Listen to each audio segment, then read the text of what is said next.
안녕하세요. 건강대박 시청자 여러분. 오늘도 여러분의 건강을 쑥쑥 올려드릴 흥미로운 이야기. 지금 바로 시작해볼까요? 혹시 무염식에 대해 얼마나 알고 계신가요? 짜게 먹는 건 몸에 안 좋으니 아예 소금을 안 먹는 게 최고라고 생각하는 분들 분명히 계실 겁니다. 하지만 잠깐 오늘 제가 충격적인 진실 하나를 비밀리에 알려드릴게요. 무심코 하는 무염식이 오히려 건강을 망칠 수도 있다는 사실 알고 계셨나요? 오늘 영상에서는 무염식에 대한 오해와 진실을 낱낱이 파헤쳐보고 건강하게 염분 섭취하는 방법까지 속 시원하게 알려드릴 겁니다. 그러니 채널 고정 끝까지 시청하시면 여러분의 건강관리에 획기적인 변화가 찾아올 거예요. 자, 그럼 본격적으로 무염식에 대한 오해와 진실 함께 알아볼까요? 무염식. 정말 건강의 만병통치약일까요? 우리가 흔히 듣는 이야기 중 하나가 소금은 건강의 적이라는 말이죠. 고혈압, 심혈관 질환, 심지어 암까지 유발한다는 무시무시한 이야기들 때문에 많은 분들이 소금을 극도로 멀리하게 됩니다. 특히 60대 이상 어르신들은 건강에 대한 걱정이 많으시기 때문에 더욱 무염식에 관심을 가지시는 것 같아요. 실제로 고혈압 환자분들 중에는 선생님이 소금 절대 먹지 말라고 하셨어 하면서 무염식을 철저하게 지키시는 분들이 많습니다. 텔레비전 건강 프로그램에서도 나트륨 줄이기 캠페인을 끊임없이 강조하고 있고요. 하지만 여기서 우리가 간과하고 있는 사실이 하나 있습니다. 우리 몸은 생각보다 훨씬 똑똑하고 균형을 중요하게 생각한다는 점이죠. 소금, 즉 나트륨은 우리 몸의 생명 유지에 필수적인 존재입니다. 폐액의 균형을 맞추고 신경 기능을 조절하고 혈압을 유지하는 데 중요한 역할을 하거든요. 예를 들어 우리 몸의 세포는 나트륨과 칼륨이라는 두 미네랄의 균형을 통해 정상적인 기능을 유지합니다. 나트륨은 세포 외액에, 칼륨은 세포 내액에 주로 존재하면서 삼투압을 조절하고 세포의 수분 함량을 유지하는 역할을 하죠. 만약 나트륨이 부족해지면 세포의 기능에 이상이 생기고 심하면 생명까지 위협받을 수 있습니다. 충격적인 연구 결과도 있습니다. 2011년 미국 의학협회 저널에 발표된 연구에 따르면 하루 나트륨 섭취량이 2.3g, 즉 소금으로 치면 약 5.8g 미만인 사람들은 심혈관 질환으로 사망할 위험이 오히려 더 높았다고 합니다. 물론 이 연구 결과가 모든 사람에게 적용되는 것은 아니지만 무염식이 반드시 건강에 좋다는 통념에 의문을 제기하는 중요한 증거가 될 수 있습니다. 제 주변에도 무염식을 실천하다가 오히려 건강이 나빠진 분들이 있습니다. 박 할머니는 고혈압 때문에 의사 선생님의 권유로 몇 년 동안 무염식을 하셨습니다. 처음에는 혈압이 조금 내려간 듯 했지만 시간이 지날수록 기운이 없고 어지럽고 소화도 잘 안 되는 증상이 나타났습니다. 결국 병원에 다시 가보니 나트륨 부족으로 인한 저나트륨 혈증이라는 진단을 받으셨죠. 박 할머니처럼 무염식을 맹신하다가 오히려 건강을 해치는 경우가 생각보다 많습니다. 무조건 소금을 안 먹는 것이 능사가 아니라 적절한 염분 섭취가 중요하다는 사실을 꼭 기억해야 합니다. 그렇다면 왜 우리는 소금을 건강의 적이라고 생각하게 된 걸까요? 다음 파트에서는 소금에 대한 오해가 시작된 배경과 나트륨 과다 섭취가 정말로 우리 몸에 어떤 영향을 미치는지 자세히 알아보겠습니다. 소금, 왜 건강의 적이 되었을까요? 소금이 건강의 적으로 낙인 찍히게 된 데에는 여러 가지 이유가 있습니다. 가장 큰 이유는 바로 가공식품의 과도한 나트륨 함량 때문이죠. 현대인의 식단은 과거에 비해 훨씬 더 많은 가공식품으로 채워져 있습니다. 라면, 과자, 햄, 소시지, 통조림 등 우리가 흔히 먹는 가공식품에는 맛을 내고 보존기간을 늘리기 위해 엄청난 양의 소금이 들어갑니다. 문제는 우리가 이러한 가공식품을 통해 얼마나 많은 나트륨을 섭취하는지 제대로 인지하지 못한다는 점입니다. 예를 들어 라면 한 봉지에는 하루 나트륨 권장량의 절반 이상이 들어있고 과자 한 봉지에도 상당량의 나트륨이 함유되어 있습니다. 자신도 모르는 사이에 나트륨 폭탄을 맞고 있는 셈이죠. 세계보건기구는 하루 나트륨 섭취량을 2g, 즉 소금으로 치면 약 5g 미만으로 권장하고 있습니다. 하지만 우리나라 사람들의 평균 나트륨 섭취량은 이보다 훨씬 높은 수준입니다. 특히 외식을 자주 하거나 국물 요리를 즐겨 먹는 사람들은 나트륨 과다 섭취의 위험에 더욱 노출되어 있습니다. 나트륨을 과다 섭취하면 우리 몸에 어떤 일이 벌어질까요? 가장 대표적인 것이 바로 고혈압입니다. 나트륨은 혈액 속의 수분을 증가시켜 혈액량을 늘리고 혈관벽에 가해지는 압력을 높입니다. 이러한 상태가 지속되면 혈관이 손상되고 심혈관 질환의 위험이 높아지죠. 뿐만 아니라 나트륨 과다 섭취는 신장에도 부담을 줍니다. 신장은 우리 몸의 노폐물을 걸러내고 체액의 균형을 유지하는 중요한 역할을 합니다. 하지만 나트륨을 과다 섭취하면 신장이 과도하게 작동해야 하고 장기적으로 신장 기능이 저하될 수 있습니다. 또 다른 문제는 칼슘 배출입니다. 나트륨을 많이 섭취하면 소변으로 칼슘이 배출되는 양이 늘어나고 뼈 건강에 악영향을 미칠 수 있습니다. 특히 골다공증의 위험이 높은 노년층 여성분들은 나트륨 섭취에 더욱 주의해야 합니다. 하지만 그렇다고 해서 무조건 소금을 멀리해야 하는 것은 아닙니다. 중요한 것은 균형입니다. 나트륨을 과다 섭취하는 것은 분명히 건강에 해롭지만 그렇다고 해서 아예 안 먹는 것도 문제가 될 수 있습니다. 그렇다면 우리는 어떻게 해야 건강하게 염분을 섭취할 수 있을까요? 다음 파트에서는 우리 몸에 필요한 적정 염분량과 건강하게 염분을 섭취하는 방법에 대해 자세히 알아보겠습니다. 특히 고혈압이나 신장질환이 있는 분들은 더욱 주의 깊게 들어주세요. 내 몸에 필요한 적정 염분량은 얼마일까요? 적정 염분량을 딱 잘라 말하기는 어렵습니다. 왜냐하면 사람마다 건강 상태, 생활 습관, 나이, 성별 등이 모두 다르기 때문이죠. 하지만 일반적으로 건강한 성인의 경우 하루 나트륨 섭취량을 2g, 소금으로 치면 약 5g 미만으로 유지하는 것이 좋습니다. 세계보건기구의 권장사항이기도 하고요. 하지만 고혈압, 신장질환, 신부전 등의 질환이 있는 분들은 의사와 상담하여 자신에게 맞는 적정 염분량을 결정해야 합니다. 일반적으로 이러한 질환이 있는 분들은 나트륨 섭취량을 더욱 줄여야 할 수 있습니다. 여기서 중요한 것은 개인 맞춤형 접근입니다. 무조건 남들이 좋다고 하는 대로 따라 할 것이 아니라 자신의 건강 상태와 생활 습관을 고려하여 적절한 염분 섭취량을 결정해야 합니다. 그렇다면 우리는 어떻게 하루에 5g 미만의 소금을 섭취할 수 있을까요? 가장 먼저 해야 할 일은 바로 식습관 점검입니다. 자신이 평소에 얼마나 많은 나트륨을 섭취하는지 파악하는 것이 중요하죠. 식품 포장지에 표시된 영양성 분표를 꼼꼼히 확인하고 나트륨 함량을 체크하는 습관을 들여야 합니다. 특히 가공식품, 인스턴트 식품, 외식 메뉴에는 나트륨이 많이 들어있으므로 섭취량을 줄이는 것이 좋습니다. 국물 요리를 즐겨 먹는 분들은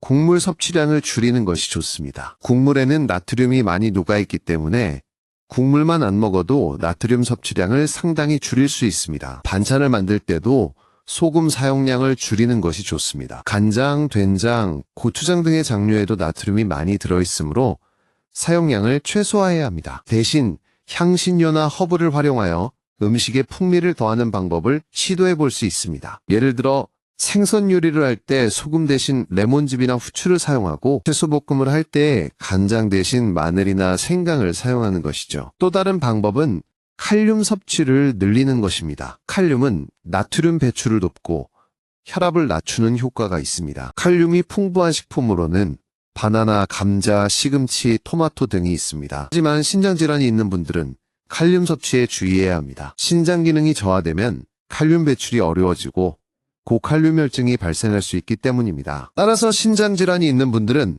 반드시 의사와 상담 후 칼륨 섭취량을 조절해야 합니다. 건강하게 염분을 섭취하는 것은 단순히 소금 섭취량을 줄이는 것 이상입니다. 건강한 식단을 유지하고 규칙적인 운동을 하고 스트레스를 관리하는 등 전반적인 생활 습관 개선이 필요합니다. 다음 파트에서는 구체적으로 어떤 음식을 먹어야 건강하게 염분을 섭취할 수 있는지, 그리고 요리할 때 소금 사용량을 줄이는 노하우는 무엇인지 자세히 알아보겠습니다. 기대해 주세요. 건강하게 염분 섭취하는 식단, 이렇게 짜보세요. 자, 이제 구체적으로 어떤 음식을 먹어야 건강하게 염분을 섭취할 수 있는지 알아볼까요? 핵심은 신선한 자연 식재료를 활용하는 것입니다. 가공식품 대신 제철 과일, 채소, 곡물, 해산물 등을 중심으로 식단을 구성하면 자연스럽게 나트륨 섭취량을 줄일 수 있습니다. 아침 식사로는 흰 빵 대신 통곡물 빵을 먹고 잼 대신 신선한 과일을 곁들이는 것이 좋습니다. 삶은 달걀이나 요거트를 함께 먹으면 단백질도 보충할 수 있죠. 점심 식사로는 샐러드나 샌드위치를 먹을 수 있습니다. 샐러드를 만들 때는 드레싱 대신 올리브 오일과 레몬즙을 활용하고, 샌드위치를 만들 때는 햄이나 치즈 대신 닭가슴살이나 아보카도를 넣는 것이 좋습니다. 저녁 식사로는 밥, 국, 반찬으로 구성된 한식 밥상을 차릴 수 있습니다. 밥은 흰쌀밥 대신 현미밥이나 잡곡밥을 먹고, 국은 맑은 탕이나 숭늉으로 대체하는 것이 좋습니다. 반찬은 채소 위주로 구성하고 굽거나 찌거나 볶는 방식으로 조리하는 것이 좋습니다. 생선 요리를 할 때는 소금 대신 허브나 향신료를 활용하여 풍미를 더하고, 육류 요리를 할 때는 기름기를 제거하고 삶거나 굽는 방식으로 조리하는 것이 좋습니다. 간식으로는 과자나 탄산음료 대신 과일이나 견과류를 먹는 것이 좋습니다. 과일은 비타민과 미네랄이 풍부하고, 견과류는 불포화지방산과 식이섬유가 풍부하여 건강에 도움이 됩니다. 특히 나트륨 배출을 돕는 칼륨이 풍부한 식품을 꾸준히 섭취하는 것이 중요합니다. 바나나, 감자, 시금치, 토마토 외에도 다시마, 미역, 콩나물 등도 칼륨이 풍부한 식품입니다. 요리할 때 소금 사용량을 줄이는 노하우도 알아두면 유용합니다. 첫째, 소금 대신 천연 조미료를 활용하는 것입니다. 다시마, 멸치, 표고버섯 등으로 육수를 내면 음식의 감칠맛을 더할 수 있습니다. 둘째, 식초나 레몬즙을 활용하는 것입니다. 식초나 레몬즙은 음식의 신맛을 더해주어 소금 없이도 맛있는 요리를 만들 수 있습니다. 셋째, 향신료나 허브를 활용하는 것입니다. 마늘, 생강, 후추, 파슬리, 바질 등은 음식의 풍미를 더해주어 소금 사용량을 줄일 수 있습니다. 넷째, 간을 약하게 하는 습관을 들이는 것입니다. 처음에는 싱겁게 느껴질 수 있지만 시간이 지날수록 입맛이 적응됩니다. 다섯째, 음식을 조리할 때 소금을 한꺼번에 넣지 않고 조금씩 간을 보면서 넣는 것입니다. 여섯째, 식탁에서 소금을 치는 습관을 버리는 것입니다. 이미 음식에 간이 되어 있기 때문에 굳이 소금을 더할 필요가 없습니다. 건강한 식단을 유지하는 것은 단기적인 노력이 아니라 장기적인 습관입니다. 꾸준히 실천하면 건강은 물론 입맛까지 건강하게 바꿀 수 있습니다. 다음 파트에서는 무염식을 실천해야 하는 예외적인 경우와 나트륨 부족이 우리 몸에 미치는 영향에 대해 자세히 알아보겠습니다. 조금만 더 힘내세요. 무염식이 필요한 예외적인 경우도 있을까요? 지금까지는 적절한 염분 섭취의 중요성에 대해 이야기했지만 예외적으로 무염식에 가까운 식단을 유지해야 하는 경우도 있습니다. 대표적인 경우가 바로 신부전증 환자입니다. 신장은 우리 몸의 노폐물을 걸러내고 체액의 균형을 유지하는 중요한 역할을 합니다. 하지만 신장 기능이 저하되면 나트륨 배출이 어려워지고 몸 안에 나트륨이 쌓이게 됩니다.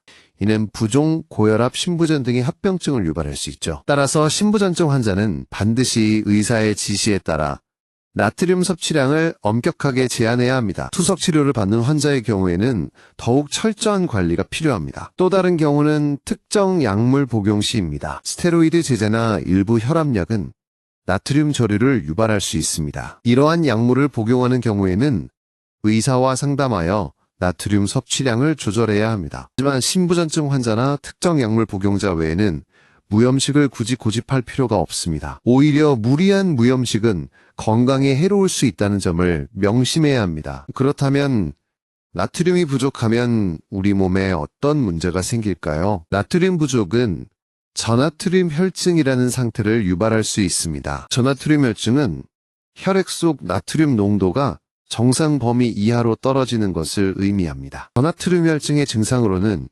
두통, 구역질, 구토, 근육 경련, 피로감, 어지럼증 등이 있습니다. 심한 경우에는 의식 저하나 발작까지 일으킬 수 있습니다. 저나트륨 혈증은 다양한 원인으로 발생할 수 있습니다. 과도한 수분 섭취, 이뇨제 복용, 설사, 구토, 신장질환, 갑상선 기능 저하증 등이 대표적인 원인입니다. 특히 여름철에 땀을 많이 흘리면 나트륨이 몸 밖으로 배출되기 쉽습니다. 따라서 여름철에는 물만 마시는 것보다 약간의 소금을 함께 섭취하는 것이 좋습니다. 스포츠 음료를 마시는 것도 좋은 방법이죠. 저나트륨 혈증이 의심될 경우에는 병원을 방문하여 정확한 진단을 받고 적절한 치료를 받아야 합니다. 나트륨 수치를 정상 범위로 회복시키는 것이 중요합니다. 무염식을 실천하는 분들은 자신의 몸 상태를 꾸준히 관찰하고 이상 증상이 나타나면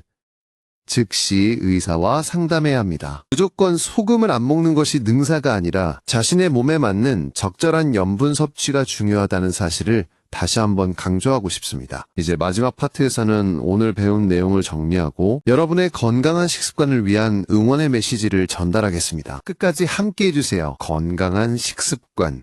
균형이 정답입니다. 오늘 우리는 무염식에 대한 오해와 진실을 파헤쳐보고 건강하게 염분을 섭취하는 방법에 대해 자세히 알아봤습니다. 어떠셨나요? 이제 무염식에 대한 막연한 두려움은 조금 사라지셨기를 바랍니다. 오늘의 핵심 내용을 다시 한번 정리해 볼까요? 첫째, 소금은 우리 몸의 필수적인 영양소입니다. 체액 균형 유지, 신경 기능 조절, 혈압 유지 등 다양한 역할을 담당하고 있습니다. 둘째, 가공식품의 과도한 나트륨 섭취는 건강에 해롭습니다. 고혈압, 심혈관 질환, 신장 질환 등의 위험을 높일 수 있습니다. 셋째, 건강한 성인의 경우 하루 나트륨 섭취량을 2g, 소금으로 치면 약 5g 미만으로 유지하는 것이 좋습니다. 넷째, 신선한 자연식 재료를 활용하고 가공식품 섭취를 줄이면 자연스럽게 나트륨 섭취량을 줄일 수 있습니다. 다섯째,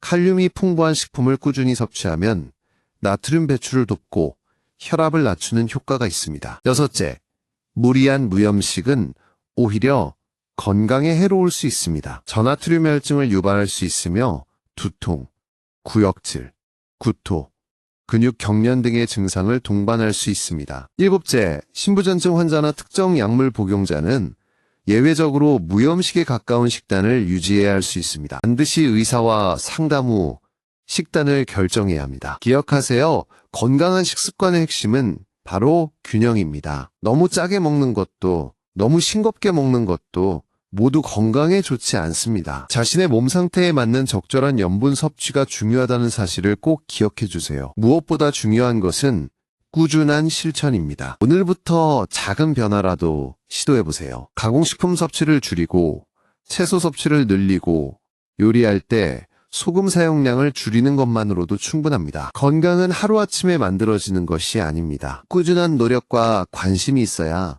건강한 삶을 유지할 수 있습니다. 여러분 모두 건강한 식습관을 통해 더욱 활기찬 노후를 보내시기를 진심으로 응원합니다. 오늘 영상이 여러분의 건강 관리에 조금이나마 도움이 되었기를 바랍니다. 궁금한 점이 있다면 언제든지 댓글로 문의해 주세요. 건강대박은 언제나 여러분의 건강을 응원합니다. 다음에 더 유익한 정보로 다시 만나요.